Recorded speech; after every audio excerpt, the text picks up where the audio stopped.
can mention four uses of mobile banking. The first one is mobile payment services can help users to send and receive money anywhere, from at any time, without holding a bank account or a physical card. The second one is mobile payment services protects the user from fraud, theft, or counterfeit or forged money, because we are no longer required to hold our money in our pocket.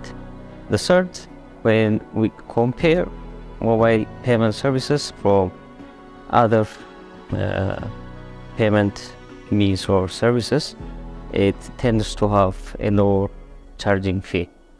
And finally, the mobile payment services can open the door for other financial services like credit or insurance and investments.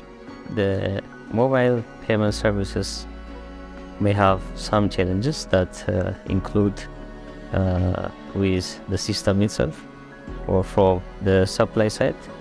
First, it might have a system failure because of technical difficulties, or it might be associated with cybersecurity or malwares, which needs a strong protective system and a continuous update on the system itself. It is also might require the proper infrastructure. For instance, in a country where there is a high power cut and a network breakdown, the system or the service might have some problems. And there is also a challenge from the consumer side, from the user side.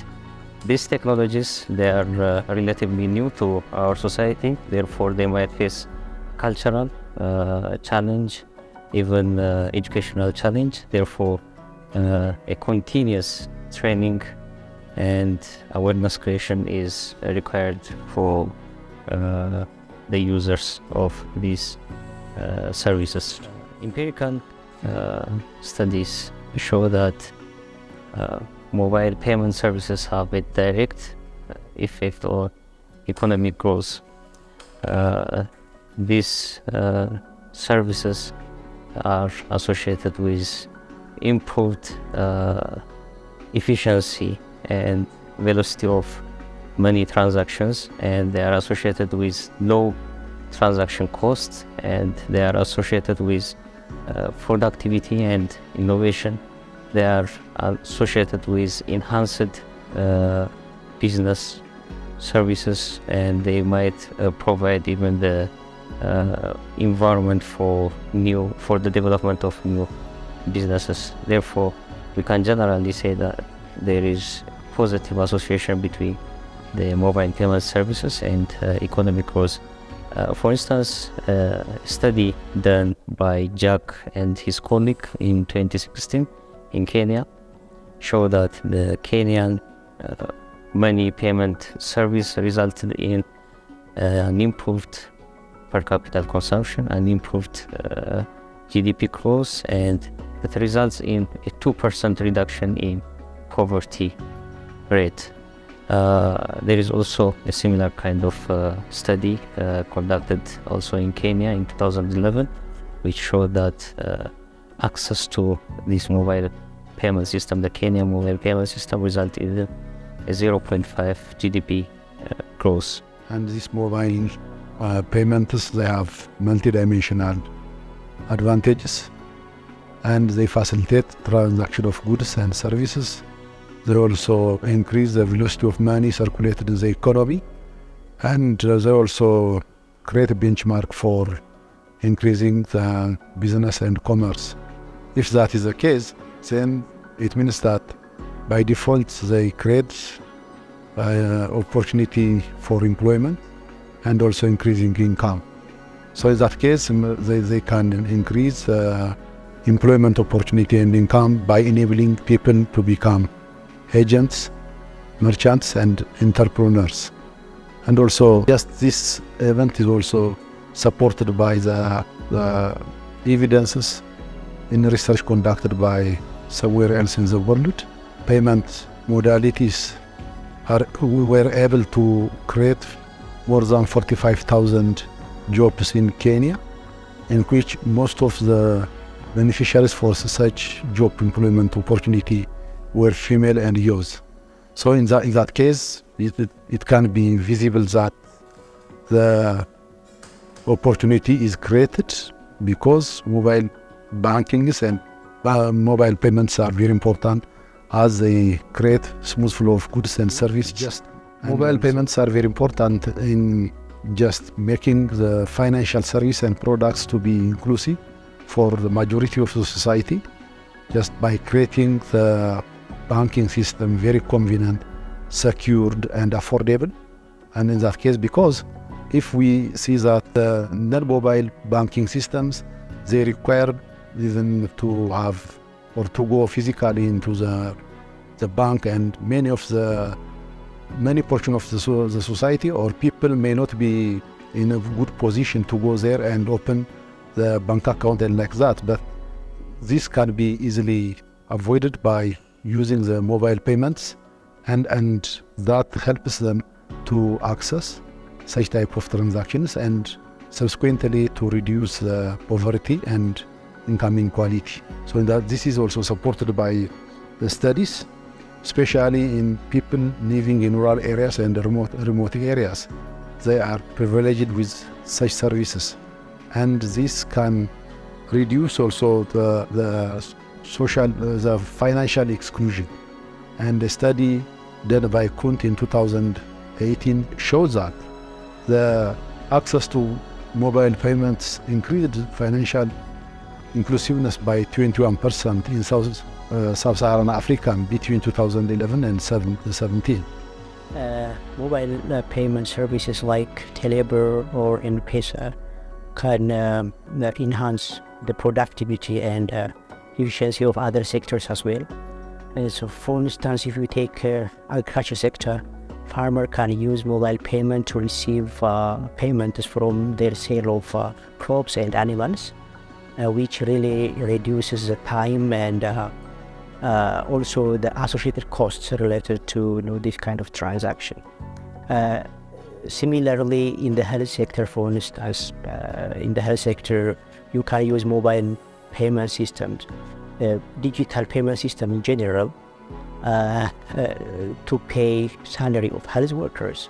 And at the same time, because some of the health worker might be, in a rural part of the country, in a country where, in a country like Ethiopia, where more, 80% of the population live in the rural area, some of them may not have a bank account. So in that case, it is in one way, it's improves financial access to finance to those unbanked individuals, so that it will improve productivity, transaction cost, and other issues. A study, in fact, mostly in Kenya, because mobile payment system is new here in Ethiopia, but it is well developed in country like Kenya especially. So those study in Kenya has shown that agricultural productivity increased because of the use of M-Pesa, mainly because of reduction in transaction costs, reducing time and the associated costs. So it improves, it enables other sector to be more efficient, in terms of this financial payment. It can improve the efficiency of the public sector in several ways. The first is mainly, for instance, if you take the tax system, rather than paying in person, going to the tax office, it will reduce the time that you spend at the office and even associated costs. There are costs, even paper by itself. So in that case, it is beneficial for the taxpayers. Second, it is, tax payments sometimes are prone to errors. So such kind of digitalization, mobile payment system, using mobile payment system like Telebirr or M-Pesa, reduce the likelihood of error. It doesn't mean that error may not occur, but it reduces the likelihood of error, so that it improves the tax system.